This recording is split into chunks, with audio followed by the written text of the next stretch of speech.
திருச்சிற்றம்பலம். அப்பர் பெருமான மன்னன் ஒரு சுண்ணாம்பு நீற்றறை, அதாவது சுண்ணாம்பு கலவாய், அதுக்கு நடுவில் வச்சு பூட்டிட்டு அது இல்லாத காவலுக்கு ஒரு ஆலையும் வச்சுட்டாங்க. வைக்கும்போது அந்த சுண்ணாம்பு நீற்றறை எவ்வளவு உஷ்ணமாக இருக்கும் அப்படிங்கிறது தெரியும்.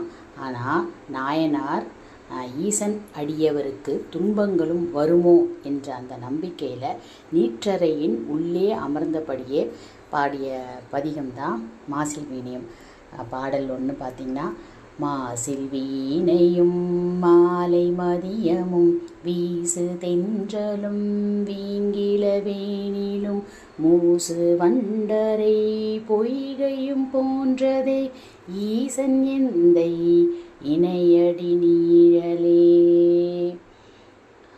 அதாவது பெருமான், எனது தந்தையாகிய பெருமான் திருவடி நீழல் செவிக்கு மிகவும் இனிமையான வினையின் குற்றமற்ற நாதம் போல இருக்கும். மாலை நேரத்தில் ஒளி வீசும் உடலுக்கு கண்ணுக்கும் குளிர்ச்சி தரும் நில ஒளி போலவும், நாசிக்கு புத்துணர்ச்சி தரும் தென்றல் காற்றினை போலவும், உடலுக்கு மிதமான வெப்பம் தரும் இளவேனில் காலம் போன்றும், வண்டுகள் மொய்க்கும் மலர்கள் கொண்ட அந்த குளத்தின் குளிர்ந்த நீரினை போல் இங்கே இனிமையாக இருக்கின்றதுன்றார். எந்த இடம்? சுண்ணாம்பு நீற்றறையில் உட்காந்துருக்காரு. ஆனால் ஈசனுடைய அடியார்களுக்கு எப்படி இருக்கும் அப்படிங்கிறது இதை சொல்கிறாரு.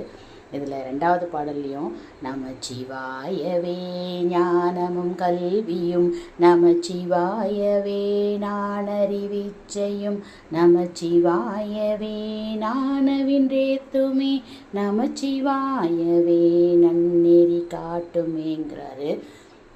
நமச்சிவாய மந்திரம்தான் சிறந்த கல்வியாகும். அந்த மந்திரத்தால் வந்த கல்வி ஞானமாகும். அது மட்டும் இல்லாமல் அந்த மந்திரம்தான் அறிந்த வித்தையாகும். அந்த நமச்சிவாய மந்திரத்தை எனது நான் இடைவிடாது சொல்லும். இந்த நமச்சிவாய மந்திரம்தான் வீடு பேற்றை அடையும் வழியாகும் அப்படிங்கிறார் அப்பர் பெருமான். திருச்சிற்றம்பலம்.